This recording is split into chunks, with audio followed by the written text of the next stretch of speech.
Meu nome é Rafael Tatemoto, do Recontaí, e hoje eu converso com Vladimir Nepomuceno, que é diretor da Insight, é uma empresa de consultoria política, e atualmente ele assessora a Frente Parlamentar Mista do Serviço Público, e nosso tema, diante disso, não poderia deixar de ser a questão da reforma, ou melhor, da chamada reforma administrativa que foi enviada pelo governo ao Congresso, no sentido de que existem várias possibilidades de reforma administrativa, a que o governo está enviando, ou enviou, é apenas uma delas. E a primeira pergunta, Vladimir, e antes agradecendo sua disposição de falar com a gente, é o seguinte: uma das coisas que a imprensa tem dito, e talvez um pouco ecoando o próprio discurso do governo, é que os atuais servidores não seriam tão impactados, ou não, alguns dizem que não seriam impactados pela reforma administrativa. A leitura do texto me parece que aponta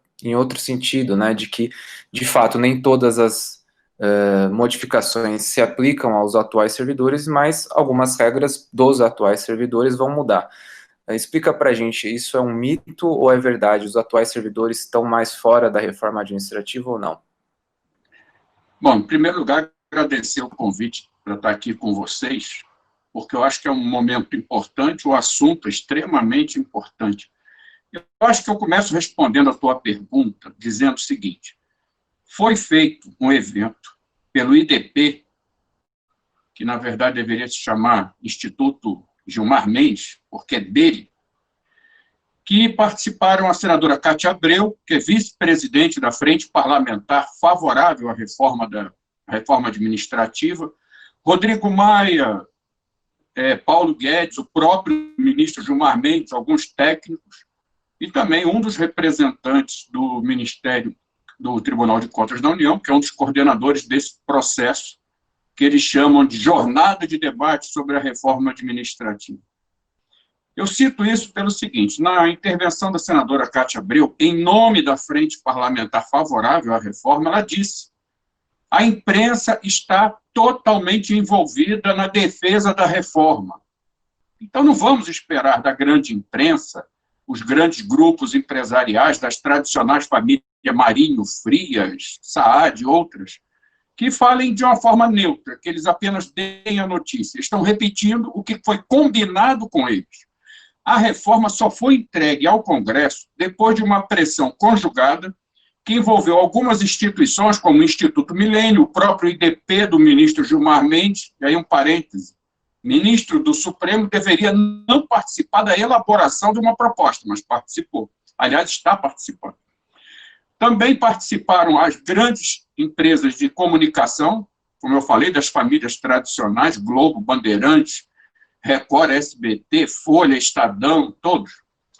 Um grupo grande de parlamentares na Câmara e no Senado, capitaneados pela própria senadora Cátia Abreu, pelo senador Antônio Anastasia, e botaram como presidente o deputado Tiago Mitrô, do Partido Novo. Colocaram por dois motivos. Primeiro, não expõe tanto os macacos velhos que estão por trás dessa história.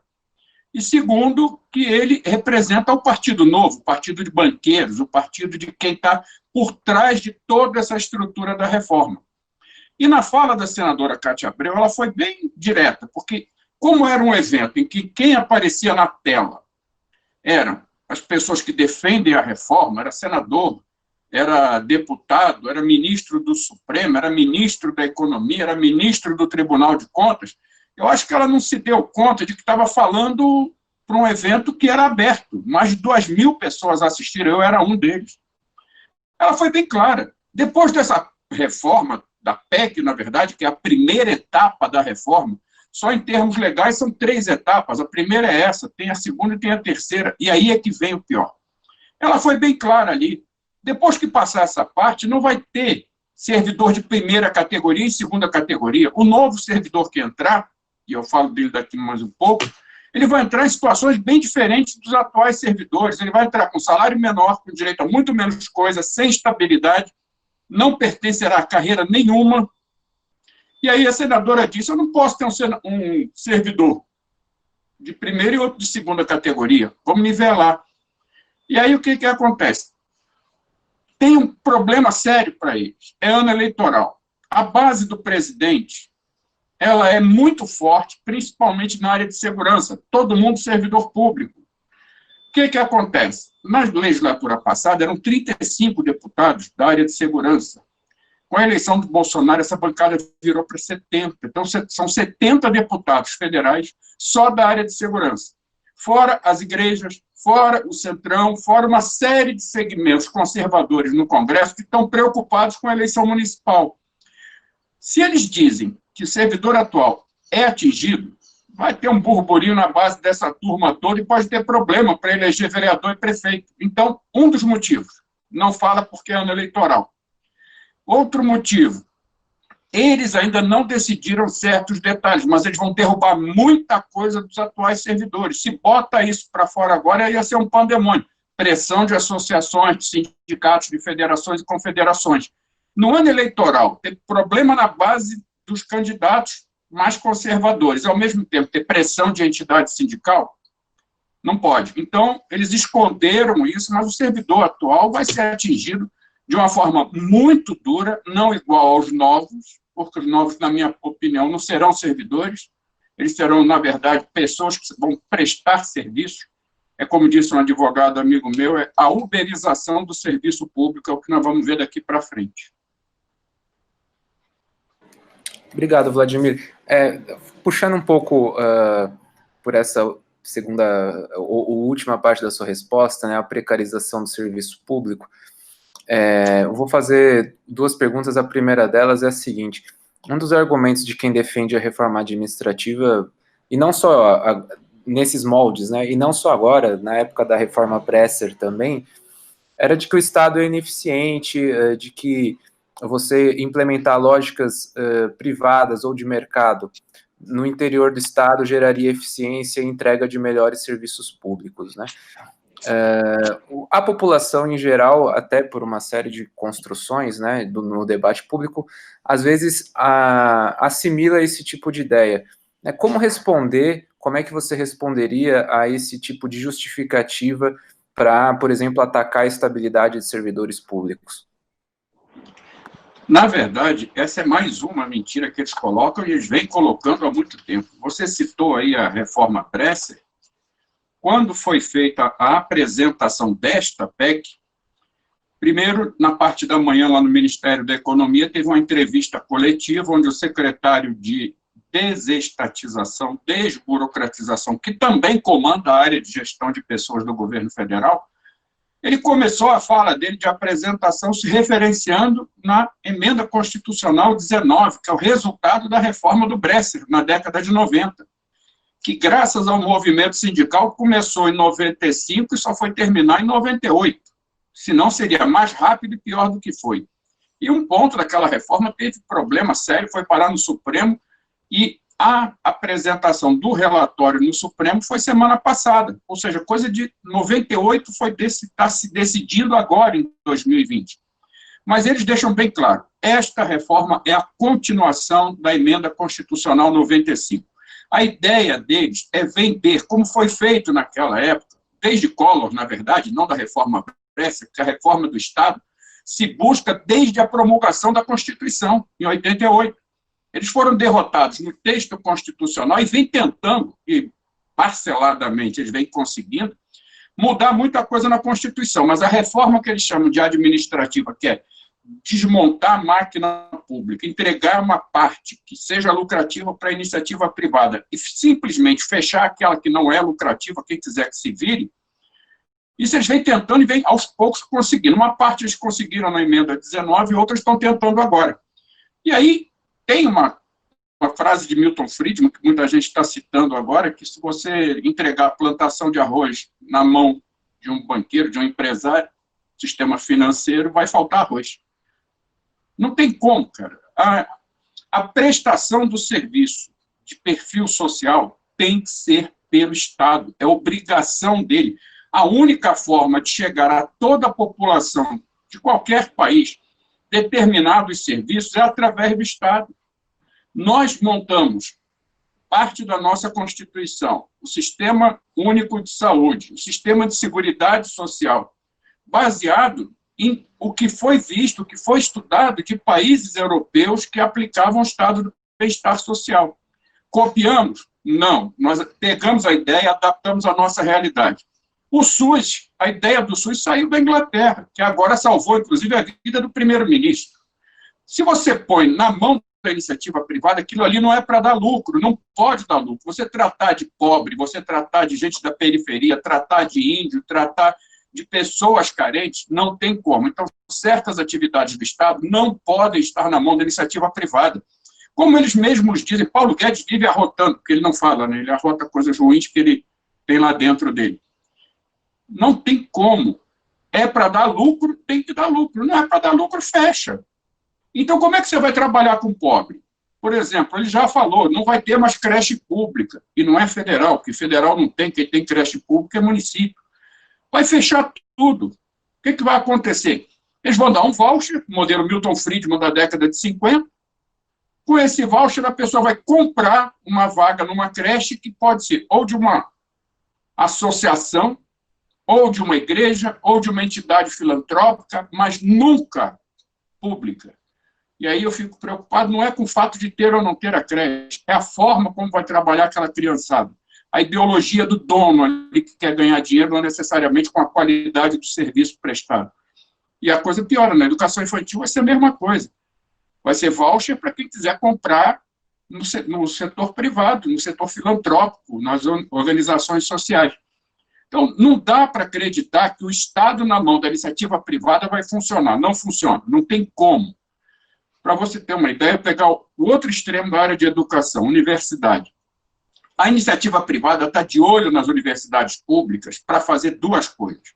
Primeiro, esvaziar certas áreas, como a área de humanas. E aqui um parêntese.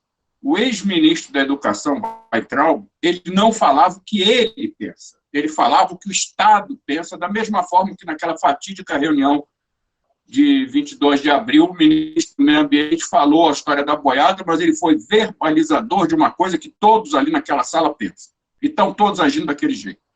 Mas para a educação universitária, o que eles estão pensando? Esvaziar a área de humanos, fechar as principais universidades que não atendem ao interesse privado. E que interesse é esse? É um graduado com perfil mais técnico voltado para quem? Para a indústria, para o comércio, principalmente comércio exterior, sistema financeiro e agronegócio. Atende essas partes, custa caro você preparar um profissional, ter bons laboratórios, por exemplo, na pesquisa agropecuária, custa uma fortuna você manter um curso, manter um laboratório de pesquisa, então essa universidade continua pública. Mas focada no agronegócio, e não na produção de alimento para matar a fome da população. Então, como é que o Estado vai deixar que a iniciativa privada faça a gestão de tudo aquilo que a população precisa? Não tem como. Não, é balela, é mentira, é para enganar. Eles falam que vai agilizar. Agilizar o quê? Se você não tiver dinheiro, você não entra no hospital particular. Nunca está cheio, claro, porque a quantidade de pessoas que têm dinheiro para pagar é pequena. É seleto, é peneirado, não chega todo mundo lá. Então, o Estado não vai conseguir ser substituído pela iniciativa privada no atendimento à população, sem contar o que está sendo feito agora com os marcos regulatórios, né? O que aconteceu com o saneamento básico, esquecendo que vários países, inclusive a cidade de Atlanta, nos Estados Unidos, fizeram a privatização através de um marco regulatório e desfizeram porque viram que fora da mão do Estado não funciona. Então, acho que essa preocupação a gente tem que ter, deixar bem claro para todo mundo que o que é do Estado, que precisa ser visto como uma coisa da sociedade, da população, e a população, eu entendo, do mais rico ao mais pobre, mas principalmente o mais pobre, só o Estado pode atender. A iniciativa privada não vai atender, filantrópica não vai atender, organização social não vai atender. Não é por aí o caminho. Eu vou aproveitar essa questão, Vladimir, e vou fazer uma pergunta que tem, vamos dizer assim, algumas dimensões, né? A primeira delas, né, é como você vê, acho que o próprio debate em torno da reforma no seguinte sentido. Existe meio que uma figura, né, no cotidiano do debate, que é o servidor público, né? Que, na verdade, é muito heterogênea, né, a composição do serviço público brasileiro, em todas as escalas, e uma parte dessa heterogeneidade não está incluída na reforma administrativa, principalmente a cúpula de alguns setores do Estado, né? Como é que você vê isso? Porque um argumento é que são poucas pessoas que estão na cúpula, então o efeito fiscal seria baixo, né, da reforma. Mas passa um sinal de injustiça também, né? Por outro lado, como é que você vê a exclusão, né, da cúpula do Judiciário, das Forças Armadas, dessa proposta? Bom, eu acho que primeiro tem que deixar bem claro, a ideia mentirosa de que você precisava cortar gastos de pessoal para economizar, só essa parte de você não atingir os mais ricos, já desmonta isso. Por quê? Quem ficou de fora? Os chamados membros de Estado. E ali estão todos, os juízes, desembargadores, toda a magistratura, dos estados e da União. Não é tão pouca gente assim. Você tem fora todos os parlamentares, seja municipal, estadual, federal, e no caso federal, Câmara e Senado. Você tem de fora ministérios públicos estaduais, todos eles, mais os ministérios públicos da área federal. Quando a gente fala Ministério Público, parece que é um órgão único. Não é. Como eles mesmos dizem, cada procurador é um ministério público à parte. Você tem Ministério Público da Infância e da Juventude, do Meio Ambiente, disso, daquilo, você tem vários nos estados e na União. E outra coisa, para eles, militar não é servidor público desde aquela emenda de Fernando Henrique. Por quê? Porque eles concederam um reajuste. Na época, o texto constitucional falava servidores públicos, civis e militares. Eles deram um reajuste para militares, os civis foram à luta na justiça, a justiça não teve jeito, está escrito na Constituição, servidor público, civil e militar. Então, se deu para um, tem que dar para o outro. O que Fernando Henrique fez? Uma emenda constitucional passou a dizer o seguinte, servidor público é só o civil, militar não é. Mas, de qualquer forma, tirando o formato, na essência, eles também são, porque são pessoas que têm a tarefa de cumprir um papel do Estado, remunerados pelo Estado, com foco na segurança de quem? Da nação, do povo, da sociedade como um todo.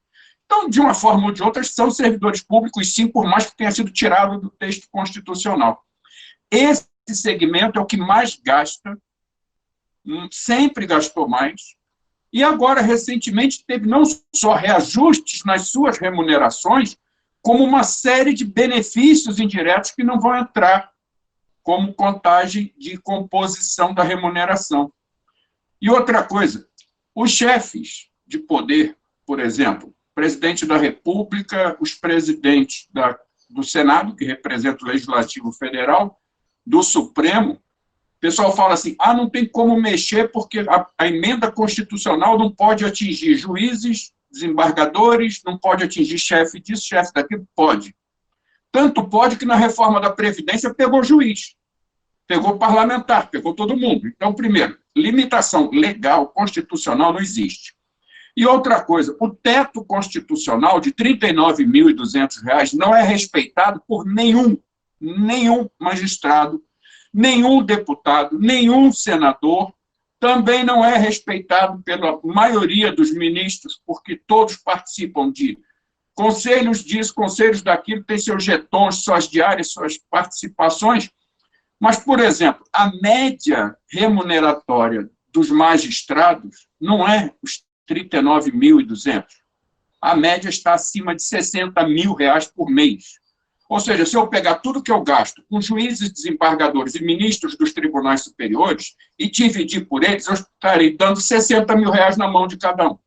Com R$60 mil, quantos profissionais eu pago de educação, por exemplo, na área municipal? Milhares. Eu pago muito mais gente com o mesmo dinheiro que eu pago pouquíssima gente. Então, dizer que eu estou mexendo com um contingente grande, principalmente saúde e educação lá na base, no estado e no município, onde a grande maioria não chega a R$3 mil, esses eu posso mexer, mas não posso mexer com um grupo pequeno que não vai fazer efeito, é pouca gente. Só que enquanto um ganha 3 mil lá na base, o outro ganha 60 mil lá na cúpula. Um ministro do Supremo, com todas as suas regalias, vale 20 profissionais de saúde. vale 20 e tantos profissionais de educação, lembrando que a maioria dos municípios não cumpre nem o salário mínimo para professor. Como é que ele vai dizer uma coisa dessa? Ah, não mexe porque não vai dar efeito fiscal. Dá sim. O problema é que a discussão fiscal é mentirosa, não há interesse de economizar. Se houvesse interesse de economizar, começaria, por exemplo, hoje mais cedo conversava, Rodrigo Maia apresentou, abre aspas, a reforma administrativa da Câmara dos Deputados. O que ele faz? Próximos a entrar em concurso na Câmara dos Deputados vão ter um piso salarial bem mais baixo do que os atuais.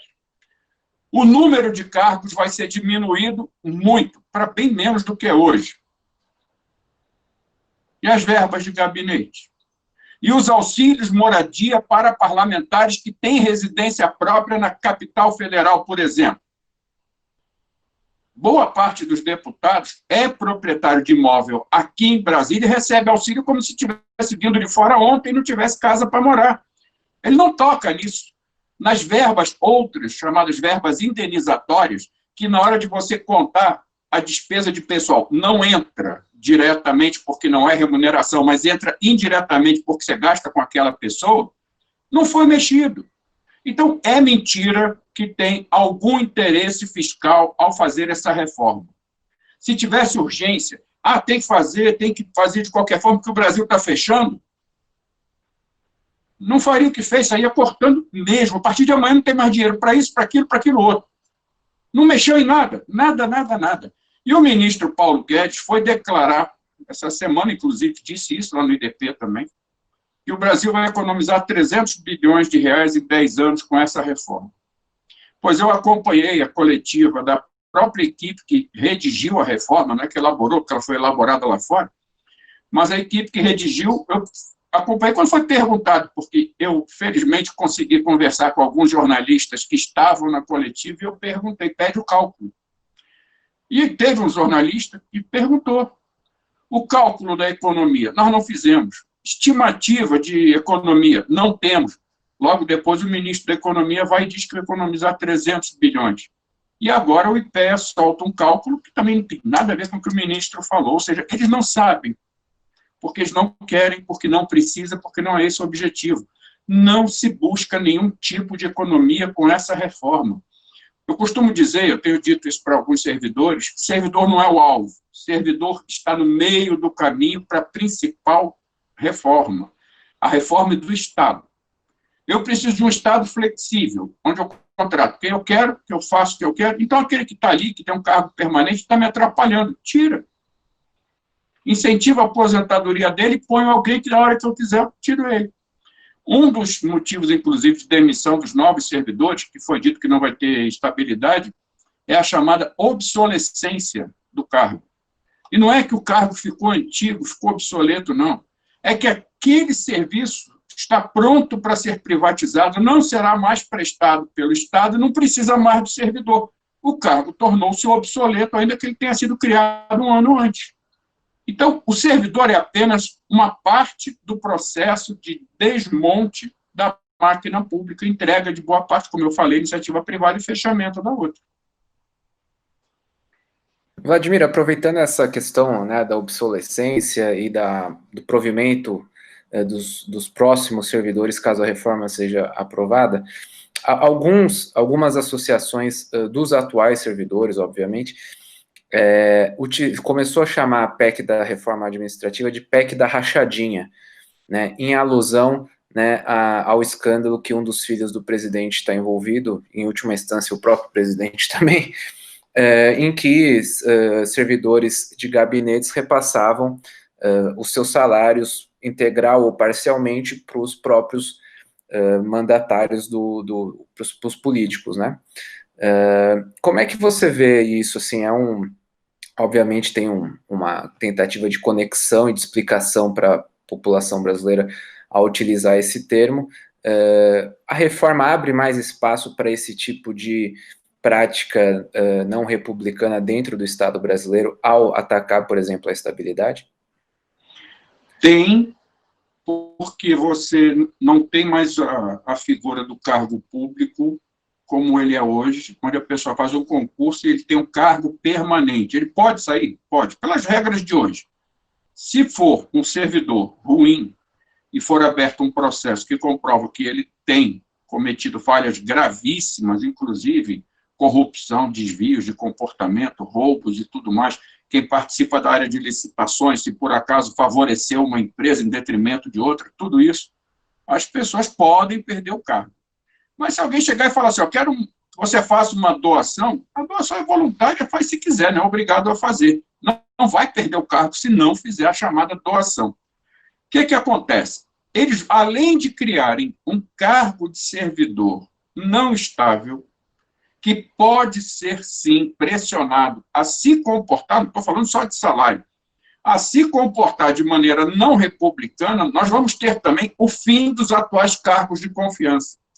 Por exemplo, no governo federal, no Poder Executivo, nós temos, grosso modo, 2 grupos. O de cima é chamado o pessoal de alto nível de complexidade e responsabilidade. Então, chefias e assessorias são aqueles mais próximos dos ministros, dos secretários, e são diretamente ligados à cúpula da administração pública. São de livre nomeação, muitos precisam ter uma boa formação, porque você quer um assessor com conhecimento grande, a pessoa tem que ser preparada para aquilo, mas nós temos o que nós chamamos de baixa complexidade e responsabilidade.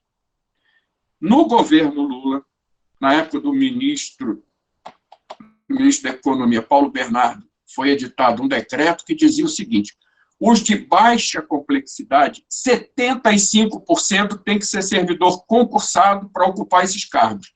São cargos de chefia, por exemplo, chefe de serviço, chefe de divisão, coordenadores, e os assessores também de mais baixa responsabilidade e complexidade. Simplesmente o atual governo já acabou com isso. E com essa reforma, esses cargos de chefia e assessoria de baixa complexidade, baixa responsabilidade, desaparecem. Nós vamos ter chefes indicados politicamente por um critério totalmente solto, que eles dizem que será definido pelos chefes de poder em cada esfera, ou seja, na prefeitura pode ser a Câmara de Vereadores que decida lá para o pessoal do Legislativo, o prefeito e seus secretários para o Executivo, nas outras esferas a mesma coisa, governadores, secretários, judiciário estadual, legislativo estadual, e na União a mesma coisa. Quem vai ser indicado? Um monte de gente, sem concurso, sem comprovação de nada. Eles falam que passará por um processo seletivo simplificado. Mas, caramba, se o cara que vai contratar é quem define como é a simplicidade desse tal processo seletivo, ele pode moldar de um jeito que passa quem ele quer, e não aquilo que ele precisaria, ou até se precisaria, porque ele pode não precisar daquilo ali. E se precisar, o perfil tem que ser técnico. Pode ser político? Pode, principalmente os cargos mais altos de confiança. Mas ele vai poder encher escola, hospital, universidade, órgãos públicos de pessoas sem conhecimento técnico, ocupando os mais diversos cargos que deveriam ser ocupados por técnico. E aí pode ter a tal da rachadinha? Pode. Mas eu acho que mais grave do que a rachadinha é você, numa escola, negar matrícula para uma criança de família carente e dar garantia de matrícula para o filho de um amigo do prefeito, por exemplo. É furar fila das cirurgias eletivas dos hospitais de média e alta complexidade. É você trocar a ordem de processos que estão tramitando no judiciário, sabendo nós que processos de pessoas que não têm dinheiro demoram muito mais, vão passar a demorar mais ainda. Então, além da tal rachadinha, nós vamos ter o desmando, nós vamos ter o coronelismo de volta para dentro da administração pública, o patrimonialismo vai falar mais alto. Então, pode ter rachadinha? Pode. Se você não me der metade do teu salário, eu te mando embora. E manda. Qual o critério? É definido por eles. Então, pode sim você favorecer economicamente, mas também politicamente os chefes de plantão, do mais baixo ao mais alto escalão. E aí eu acho que a família Bolsonaro vai agradecer muito se essa proposta passa, porque vai ser a institucionalização do que eles fazem. Porque eles não fazem só a questão da rachadinha. A família Bolsonaro também coloca pessoas em cargos chaves nos governos do município, do estado do Rio de Janeiro e agora na União, para prestar serviços aos interesses escusos de muitos amigos deles. Então, tudo isso está perigando acontecer abertamente, caso essa PEC seja aprovada, que eu espero que não seja. Sem contar com a concentração de poder que o presidente também quer, né? Vladimir, antes da gente entrar na questão da possibilidade da aprovação, uma penúltima pergunta é a seguinte: existe muito dado sobre o serviço público no Brasil, né? E assim, quem trabalha com dados normalmente diz que existe dado para confirmar qualquer posição que se queira, sabendo trabalhar com eles.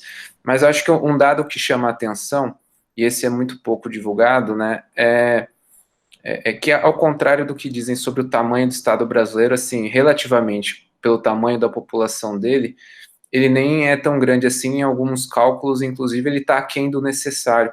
Gostaria que você comentasse um pouco sobre isso, né, sobre como também os discursos, né, sobre a reforma administrativa, às vezes trabalham com dados absolutos, né, e que não condizem muito com o tamanho do Brasil e da sua população, né?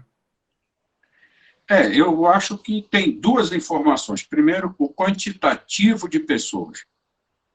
Quando você vai analisar o que é serviço público, no Brasil, nós temos uma relação de atividades que nós consideramos serviços públicos, mas não incluímos nessa relação atividades que em outros países são considerados serviços públicos. Então, na hora de calcular quantos servidores existem, o cálculo internacional coloca, por exemplo, as pessoas que trabalham no transporte coletivo. Em alguns países, transporte coletivo é, sim, serviço público. Em alguns países, quem trabalha na área de comunicação, TV, rádio, é serviço público, dependendo da área que você está, do limite. Você não trabalhar numa rádio, não. Mas trabalhar em radiodifusão, controle, acompanhamento. A Argentina botou agora a rádio e TV de assinatura como serviço público. No Equador, transporte público é considerado serviço público. Para nós, não. Para nós, é separado concessão do serviço propriamente dito. Energia elétrica, para nós, não é serviço público, limpeza pública não é serviço público, transporte público não é, porque são serviços prestados através de concessões. Por que eu estou dizendo isso? Porque internacionalmente entra tudo. Então, mesmo se eu colocar gente que não é diretamente, formalmente, pelo modelo brasileiro, servidor público, o Brasil está lá embaixo. E eu costumo dizer, eu estava conversando outro dia, numa live com o Eduardo Moreira, o Brasil tem metade do percentual médio da OCDE, por cálculos da OCDE, comparando 31 países do mundo. Por exemplo, a média da OCDE está em torno de 25 para 100. O Brasil é 12 para 100. Na Suécia, é 1 para 7. Então, como é que o Brasil tem servidor de mais? Não tem. Nós temos menos da metade do que a Inglaterra, que já fez reforma na época da Margaret Thatcher, na década de 80. Então, nós temos servidor de menos, muito menos servidor do que o Brasil precisa. Por exemplo, nós não temos profissionais de educação em quantidade necessária. Concentrado um pouco mais nas grandes cidades, mas mesmo assim a periferia está carente. Não tem profissional de saúde para atender a população mais pobre. Aí você sai das grandes cidades, vai para o interior, aí mesmo aqui não tem, está faltando servidor público. Um dos exemplos é o quanto deu diferença a presença dos médicos cubanos no programa Mais Médicos. Isso mostra o quanto está faltando o profissional de saúde para atender a população fora do eixo Rio, São Paulo, Belo Horizonte, Porto Alegre, Brasília, Salvador. Então, tem muito pouco servidor. Nós temos 12 para 100, quando deveria ter, no mínimo, 25 para 100. Agora, a outra coisa, eles falam que gasta muito. Nós gastamos tantos bilhões de reais com folha, tantos bilhões de despesa de pessoal. Comparando com o produto interno bruto do país, o Brasil nunca gastou mais do que 5% do seu produto interno bruto com o servidor público, somando as 3 esferas. Aí fala assim, mas teve muito concurso. Paulo Guedes falou outro dia que o governo Lula e Dilma encheu o Brasil de universidade desnecessária, porque não deu lucro nenhum, e botou 100 mil pessoas para dentro. Tá, mas a despesa desse pessoal continuou abaixo dos 5% do PIB. E se está se aproximando, porque dos últimos 20 anos a gente andou de 4,5, 4,7, chegando perto de 5, se a gente hoje está se aproximando, não é porque está aumentando a despesa de pessoal. O PIB é que está caindo. O Produto Interno Bruto não cresce, não avança. Então, é natural que o aumento em valores absolutos, ainda que tenha congelamento, ele progride devagarinho por conta de promoções, de progressões e de eventuais concursos. Então, tem, sim, um aumento muito pequeno em valores absolutos da despesa de pessoal. Mas, em relação ao PIB brasileiro, esse valor vem caindo. Então, o Brasil é um dos que gasta menos, do ponto de vista da comparação do gasto de pessoal com o valor do Produto Interno Bruto brasileiro, e é um dos que tem menos profissional proporcional à sua população para ser atendida. Então, nós temos pouco servidor e gastamos pouco com serviço público. Não dá para você dizer lá fora, e é isso que eles fazem, olha, tem gente desempregada enquanto você tem emprego. Bom, então quer dizer que no Brasil ter emprego é privilégio. Na hora de dizer cortar a mordomia, eles não cortam nenhuma mordomia. Férias de 60 dias. Tirando professores universitários e alguns professores estaduais que não têm férias, têm recesso, que ultrapassa os 30 dias das férias, ninguém tem, a não ser os magistrados, a não ser parlamentares. Então, as verdadeiras mordomias não são caçadas. Então, não se gasta tanto assim com servidor, como eles dizem, e servidor demais, mas não tem mesmo. Como eu falei, nós estamos na metade do que deveria ser a média pela OCDE, considerando a população de cada país. Vladimir, uma última pergunta, e aproveitando para agradecer novamente, né, a sua participação nessa conversa, está sendo muito didático. Imagino que quem for assistir posteriormente vai ter o mesmo sentimento. Uma pergunta agora sobre a conjuntura política e institucional, né?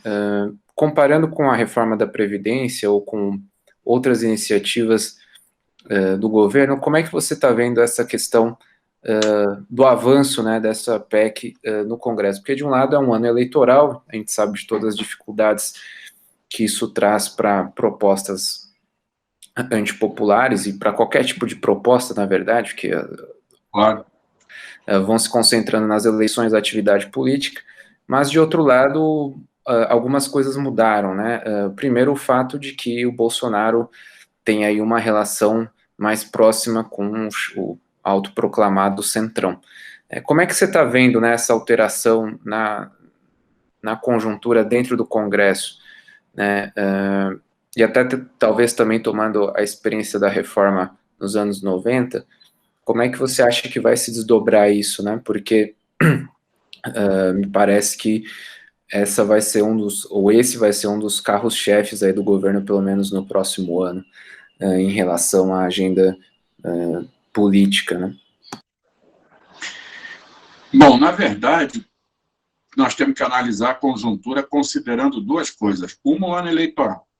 Outra, pandemia. O que acontece?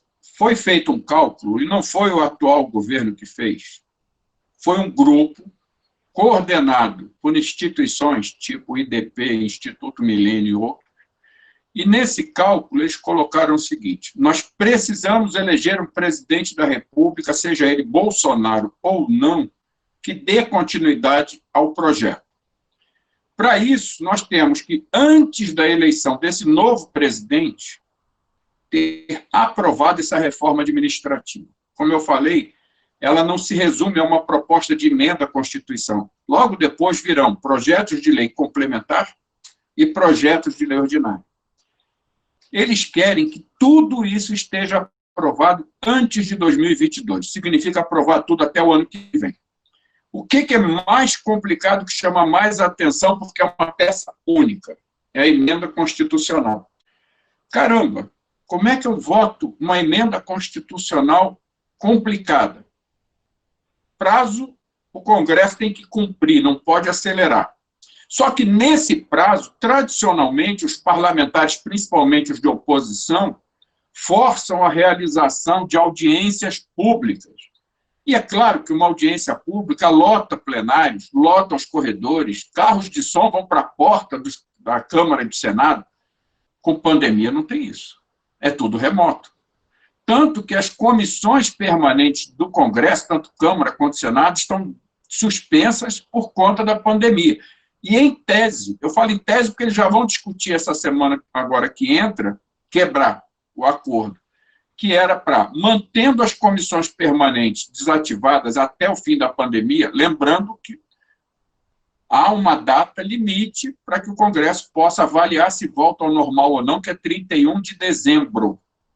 É o prazo formal de um decreto de declaração de calamidade pública.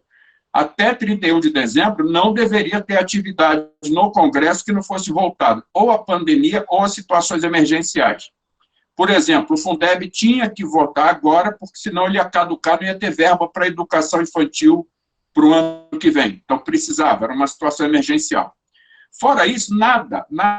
Inclusive, num evento que eu participei, que estava também o senador Anastasia, foi dito, você não discute reforma administrativa sem ouvir a opinião da sociedade. Você vai mexer com quem? Profissionais de educação, de saúde, eles têm que participar de uma audiência pública. Eu vou mexer com a estabilidade dos atuais servidores, as entidades que representam os atuais servidores têm que estar junto. Eu vou mexer com o usuário lá fora, porque o serviço vai mudar, ele tem que ser ouvido, ou seja, tem que ter muito diálogo, muita conversa, audiência pública, debate, e eles não querem fazer nada disso, eles querem aproveitar o período de calamidade pública, que vai até 31 de dezembro, e aprovar a PEC na Câmara a toque de caixa. Não ouve ninguém, não consulta ninguém, faz isso. A outra coisa, no período eleitoral, a PEC está tirando os pontos mais sensíveis da Constituição e diz assim, esse ponto aqui é sensível. Então, a PEC diz, tira da Constituição e joga numa lei. Na lei eu discuto de uma forma mais tranquila. Por quê? Eu preciso de 3/5 da Câmara, 3/5 do Senado, votando 2 turnos em cada casa para mudar uma PEC. Uma lei ordinária eu aprovo com a maioria dos presentes no plenário. Por exemplo, na Câmara, eu preciso ter 257 deputados presentes na casa, não obrigatoriamente no plenário, para que uma sessão possa ser declarada aberta. Uma vez declarada aberta a sessão, não importa se os 257 estão no plenário ou não, eu posso aprovar uma lei ordinária com 100 deputados, com 80, com 50 deputados no plenário. Basta que a maioria dos presentes no plenário vote favorável, aquela lei está aprovada. Por isso que alguns forçam a barra e falam assim, quero contagem de votos. Caso contrário, você pode aprovar uma coisa que hoje está na Constituição, que a PEC tira da Constituição e bota para uma lei, com pouquíssima gente. Sem gente no Congresso pressionando, sem gente na rua fazendo atividade, sem nada disso, vai ser fácil. E aí eles vão conseguir cumprir o calendário deles, que é de aprovar tudo até o final do ano que vem. Aí vem a pergunta, tá bom, então eu aprovo a PEC, que é o mais difícil, no ano que é eleitoral, eu só desconstitucionalizo e aproveito que a casa está vazia para votar sem ninguém lá dentro. Beleza. Mas e os projetos de lei ordinária? E os projetos de lei complementar? Bom, como eu falei, além de precisar de um quórum muito mais baixo, não é ano eleitoral ano que vem. Eu posso falar o que eu quiser, como eles mesmos dizem. Eu falo, ninguém lembra no dia da eleição. Então eu faço a maldade agora, porque se eu fizer perto da eleição não vai dar certo. Então, eles querem votar todos os projetos de lei decorrentes dessa emenda constitucional durante o ano de 2021, para quando chegar em 2022, eles irem com tudo para o processo eleitoral. E aqui uma coisa que para mim é muito importante, se a gente observar o perfil do Congresso nos últimos parlamentos, vem piorando cada vez mais. Esse é o mais conservador desde a redemocratização. É o mais corrompível, é o mais atrasado do ponto de vista de costumes. E um detalhe, 50% do Senado é empresário. E entre os outros 50%, só 20% têm profissões que não são ligadas ao poder. Porque dos 50%, todos são empresários. 30% são profissionais liberais. A maioria ou é empresário disfarçado ou é ligado ao empresariado. Por exemplo, tem dono de escola, dono de universidade privada que é senador e está no seu perfil lá no Senado escrito professor. Me desculpe, ele não é, ele é empresário. Aí tem economista. Tá bom, mas você é economista de onde? Você não é economista do nada. Ou você trabalha sozinho, ou você trabalha para alguma empresa. Aí o cara é economista ligado a um banco, ligado a uma grande empresa, um conglomerado internacional. Então, dos 50% que são empresários, está dito, é empresário. Dos 30%, a grande maioria é ligado também ao empresariado, do setor financeiro, do setor industrial, do agronegócio, mas é ligado ao patronato, vamos chamar assim de uma maneira mais simples.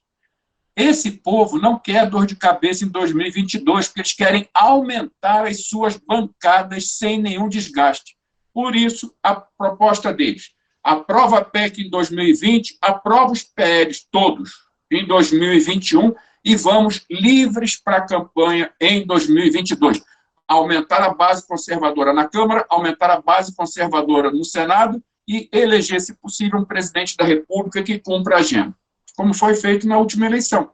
A base conservadora aumentou na Câmara, aumentou no Senado, e eles conseguiram juntar o que tinha de pior do ponto de vista de costumes, de conceitos, de um modo geral, com um projeto neoliberal. Não por acaso, Paulo Guedes foi chamado por muitos do setor financeiro para explicar por que ele estava aceitando trabalhar com Bolsonaro, e ele disse porque é o único jeito da gente chegar no poder e ganhar o que a gente quer, porque, na verdade, para eles, Bolsonaro só é presidente, não é quem governa, e eu falo isso num dos textos que está lá no meu blog, tranquilamente, a historinha, quem é Paulo Guedes, de onde veio e para onde ele vai. Então, eles estão preparados assim, o calendário deles está muito bem montado. PEC em 2020, PLs em 2021 e eleições em 2022. Só isso. Obrigado, Vladimir. É um cenário difícil, né, mas muito bem detalhado por você. Agradecer novamente a participação aqui, nossa conversa foi muito boa. E deixar aberto agora para você mandar algum último recado que você gostaria e poder também divulgar o seu site que tem as suas postagens aqui nesse vídeo e nesse áudio.